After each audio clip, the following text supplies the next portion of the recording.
Only natural materials to preserve the integrity of the product. Excuse me, Mr. Croman, what is that in the case? Ah, that, madam, is my most prized possession.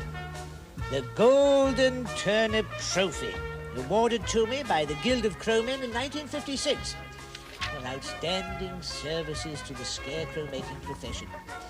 It is one of only 2 existent in the Southern Hemisphere. Is it real gold? Yes, it is real gold, worth a considerable amount.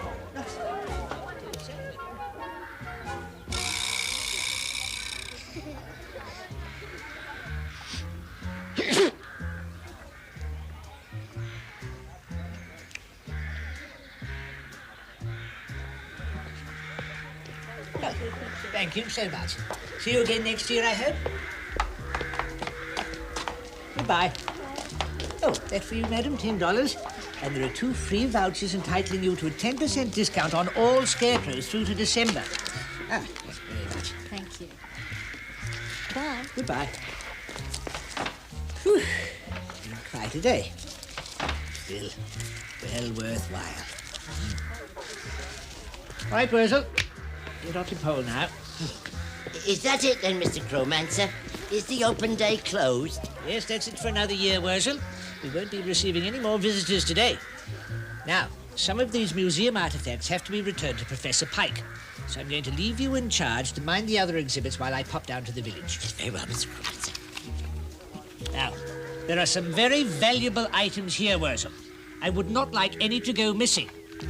I hope I can trust you to stand guard. Oh, you can rely on me, Your Eminence. If I can guard wedges, I can guard valuables. Now, I may not be back until tomorrow morning, so remain alert. Don't let me down, Worzel. Oh, I won't, Mr. Crowmancer. Don't you fret. No, I'll keep me eyes flapping and me ears open. Whilst I was doing the gardening.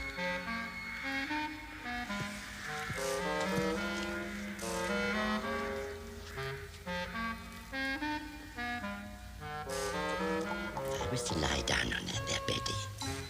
I could see the valuables better.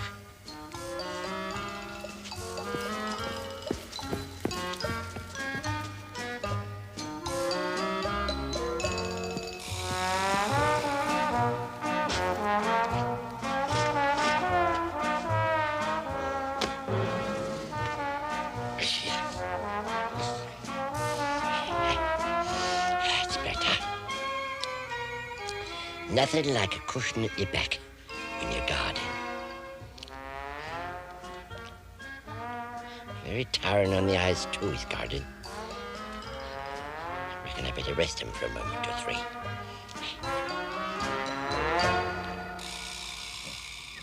Chambers, the doors.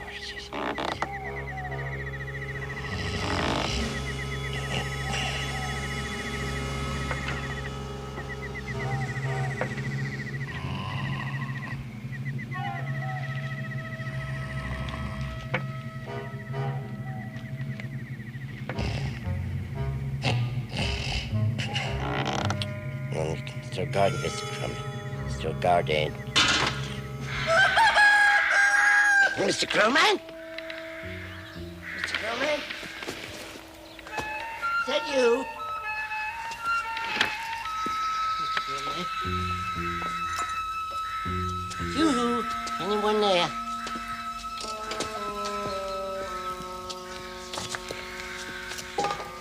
It's all right. Relax, Worzel. Nobody there. Still, I better have a little look, make sure all the valuables is all right. Everything present and correct, except the goldy turnip. Goldy turnip! Ah! Help! David's gone! Judith! Holy heavenly feet! He's done! How does it go? Goldy turn! Whoa! Help! Stop, please! Help! There's criminals about! Whatty! Whatty, Whatty, Hey, you Worzel Gummidge, what is the idea of calling out my name in that vulgar fashion when I'm in the middle of my Betty? Oh, stop filling your fat face, Miss Spud. His Highness's turnip has gone missing. You don't mean this goldy turnip where he's tight and silly? Yeah, that's the one. It was pinched right from under my very nose. I was supposed to be guarding it, you see, only I snored off for a moment or three, and when I woke up, there it was, gone. You ain't seen nobody creeping into the workshop else creeping out, have you? Oh, I don't think so, but then again, I probably have my face buried in the spud. I was in a real spot above her, all right. If I doesn't get that golden turnip back to his Highness before he gets back, I's for the compost heap.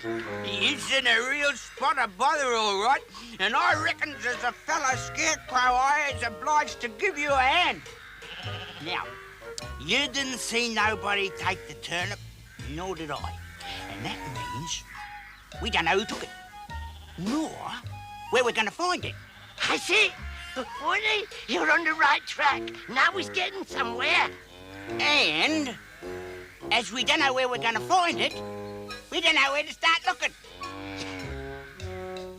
But one thing we do know, it ain't where it's supposed to be. Brilliant! Woody, you's a born defective. Defective. Hey, that's it. The detective head. You remember when the Crowman lost his fob watch and he made that detective head for to track it down? Oh, you mean the invegetated head? It's over in there. I know, because I peeked. Ah! There it is. Just where it was when I saw it last. You sure this is the one? It's got a funny look in its eyes. Go on, Worzel. You try it on. If he really thinks it'll help me get the turnip back. But I've got no choice.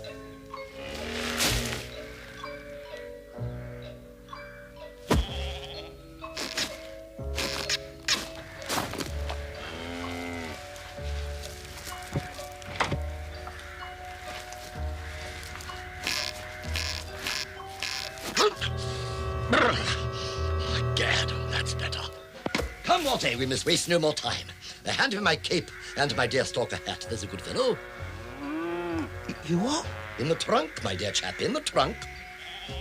Yes, sir, Mr. Gummidge Worzel. Thank you, Morty. Thank you. Now the dear stalker hat. Oh. Thank you, Morty. First, we must make a thorough inspection of the scene of the crime. But as the time is of the essence, we must hurry.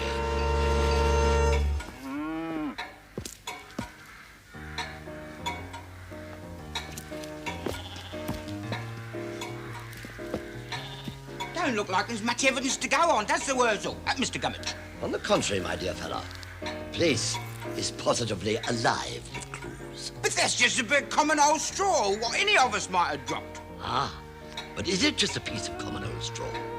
If it is, will you kindly tell me why there are traces of superphosphate still clinging to the fiber? Yes, sir. Yes. Now let's see if we can find any more traces of the culprit's individuality.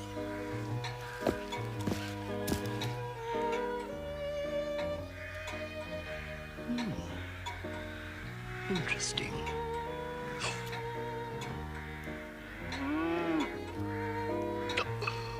Extraordinary. Right. Now, what we have here, my dear Worty, is a very large scarecrow who walks with a pronounced limp, has bad teeth, speaks with a lisp, and is commonly found guarding potato patches. Hey, how can you tell all that, Mr. Gummidge? Elementary, my dear Worty. Now, the space between the bookshelf and the barrel is sufficient to allow any normal-sized person to pass through. And yet you will notice that the books have been considerably disturbed. The fact that the books have been disturbed leads me to one conclusion, and that is that our man is very broad of girth. Also, if you will inspect the floor closely, you will notice that he has left light footprints, and that these are at regular intervals. So they is. Now, this can mean only one thing. That our man has one leg substantially shorter than the other. Ergo, he walks like this. with a limp. Precisely. But tell me this. What about his bad teeth? Now, how do you explain that then? That is very easy to explain. You will notice here this jar of boiled sweets has not been touched. Now, no scarecrow with a healthy appetite would resist such a temptation, unless Unless what? unless his teeth are so decayed that to chew on a boiled sweet would prove too painful. Fascinating. But what about his lisp? Now, you couldn't possibly know he spoke with a lisp. Couldn't I? Follow me. Now then, you will note that the doorstop here has been knocked over. Now, our thief, when leaving the workshop, stubbed his toe and let out a loud explicative. The flecks of spittle on the glass there are evidence that our man suffers from a very severe speech impediment. Brilliant, Worzel. You are brilliant. No, my dear Worzel. No. I have merely observed the facts as they are, and by a simple process of deduction arrived at the most probable explanation. It's a dumb game anyway. Can't play properly with only two. Hey, it's Worzel, isn't it? It's got another one of his stupid heads on. Not again. Hey, Worzel! Hey, you don't interrupt. Can't you see he's concentrating? Do you want to have a game of softball? Oh, run away, little boy. This is scarcely the time for childish pursuits. See, I told you. He's far too busy to be talking to the likes of you. Busy doing what? He's investigating. And he's solving a crime as well. Oh, it's that dumb detective head. No wonder he's being so snooty. Come on, Mickey. We might as well just play by ourselves. No. I've got a better idea.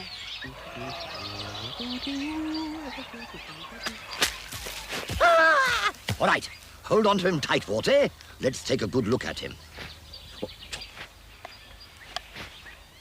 Are you from the health department or something? Because I was only just fumigated last month. Open your mouth, there's a good fellow. What's all this about, then? We is investigating a crime and you is the suspect.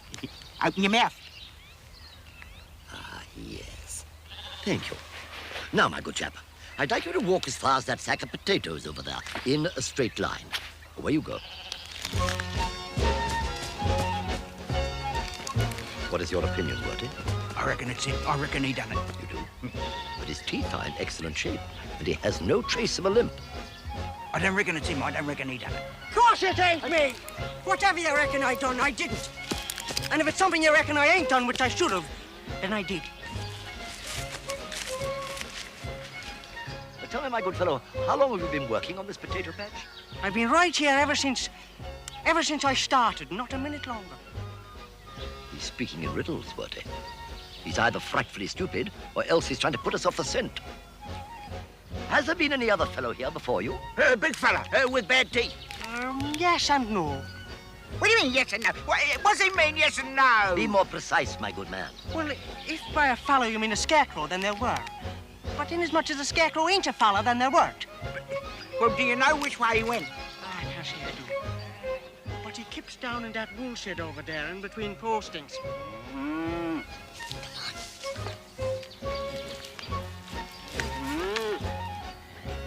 That's funny, I can't see a thing. Oh, that's better. Ah, that's it. That's our man. I think we have him. Yep. Ah! Worzel, come. The game is afoot. Ah!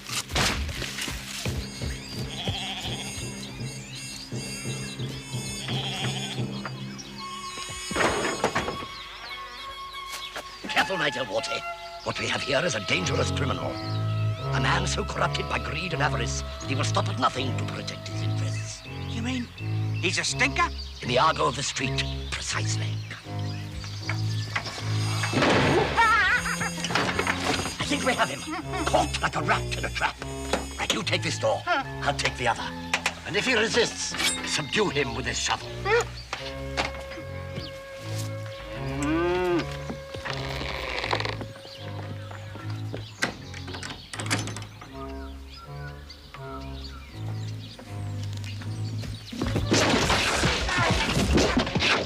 I'm sorry, Mr. Gummidge. Worzel, sir. The door was locked, and I thought... Shh. I think we have him.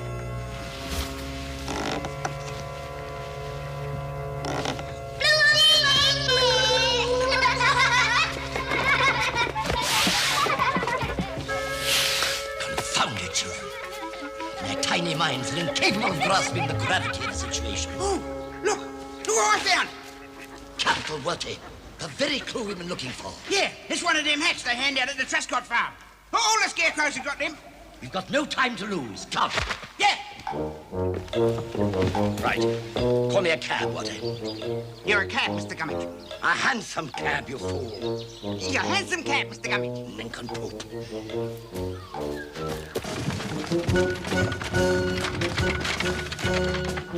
Whip up, cabby. Why have we stopped? Whip up, cabby. I'm sorry, Mr. Gummidge, sir. I can't remember which way is Truscott Farm. I can't remember if it's me left or me right. You shouldn't be driving a cab if you don't know your roads. Excuse me, sir. Could you direct me the way to Truscott Farm? Oh, that's right over there. That's right up there, Mr. Gummidge.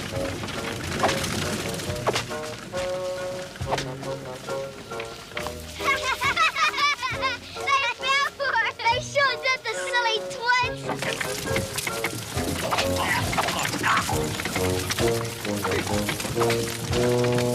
Stop! You're going the wrong way.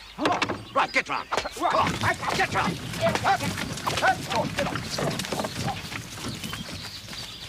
That'll serve them right for being so snooty. Yeah, let's leave them to it. Aye, there's an infestation of them starlings over at Cananis. Can't fail. Aye, I believe Weevil been posted over there. They'll give him what for, eh?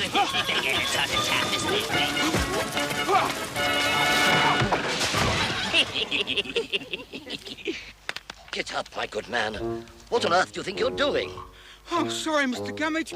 I'm just puffed out. This is no time to be groveling around in the dust. Good day to you, gentlemen. His Eminence the Crowman has asked me to convey to you his deep appreciation for all the splendid work that you're doing on his behalf. Oh, the Crowman never said anything. Shut up. Just hand around these sweets. There's a good fellow. But... Get on with it.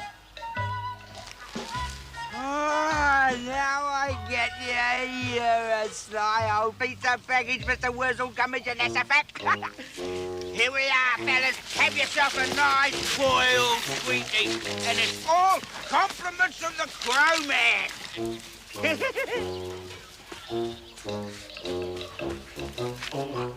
No sweets for me, thanks. That's him! Hey, that's our man! After him, Worty! Hey, you! Come back here! Get off of me, you big bully. What are you chasing me for? Let's take a look at each other. You're picking on me. Leave me alone. Yes, just as I thought. Do you see, Worty? The curious teeth, the pronounced limp. Yes, he's the culprit, all right. I've never done nothing. He's a shifty-looking individual, all right, no mistake. You're always picking on me, and it ain't fair. You tell us where it is, my man, or it'll be the worse for you. What is? What are you talking about? The turnip! The Goldie turnip! You nicked it and we want to know where it is. Never. I never nick no turnip. If you don't tell us where it is, perhaps the Crowman can get it out of you. Come, Worty.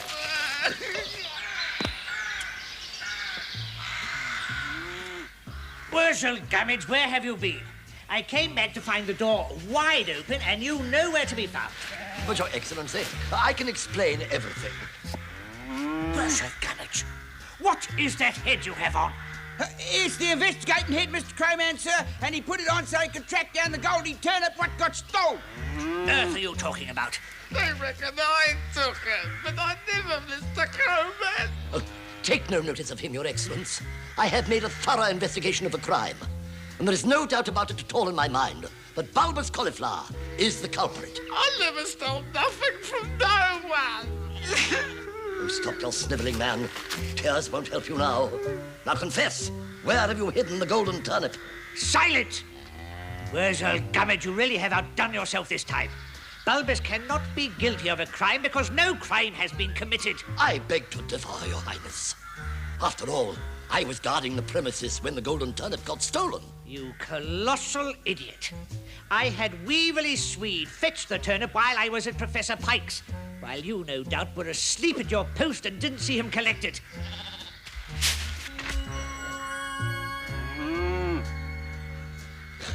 I always get blamed for everything. Worzel, your treatment of Bulbous is nothing short of victimization. Now take that head off at once. But your honor. Morty, would you be so kind as to go and get Worzel's ordinary head from the barn?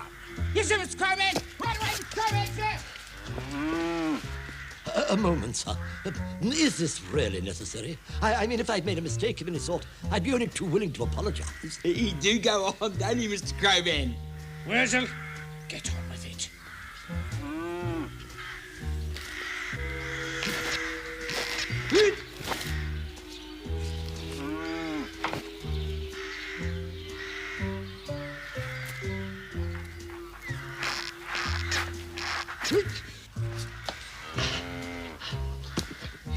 I think I shall have to dispose of this one. It's proved to be somewhat unreliable. I'm very sorry for any trouble I've caused, Mr. Crowman, sir. But you see, I was just having a little lie down in that there beddy for a moment or three. That's enough. If you have any apologies to make, you can make them to Bulbous. He's been sorely mistreated. Yeah, just 'cause I've got rotten old teeth and can't chomp on sweeties like the rest of them, but he's always picking on me. It ain't fair. Quite so, Bulbous, but I shall try to make amends for what has happened. All right, Morty, Worzel. We're sorry for what we did, And we hope you won't think any the less of us. nor hold it against us neither. Yes, well, I suppose that's an apology of sorts. All right, you two, back to your post. I've had enough of you for one day. And my cape, thanks to Worzel. Now, Bulbous, you stay here. I have something for you. You stupid nana. Fancy all that fuss over a stolen turnip what didn't even get stole. Shut your face, Worzel. I've had enough tellings off for one day. Hey, you bulbous collie. No hard feelings, I hope. Yeah, we didn't mean to victimise you. It were an honest mistake, honest. One any scarecrow would make. Well, no hard feelings. As it happens, I've got a lot to smile about. Here, what happened to your rotten old Hampsteads? Crowman removed them. Gave me a nice new set of pearly white choppers instead. Now I can eat as many licorice all sorts as I like. That's a fine set of tootle pegs, no mistake. Have a licorice all sorts. Don't mind if I do. Not very much. Yeah, Wardy.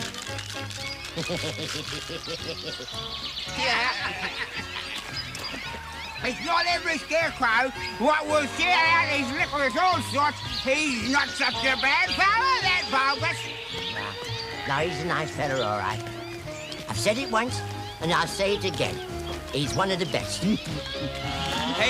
He's one of the best, and that's the fact.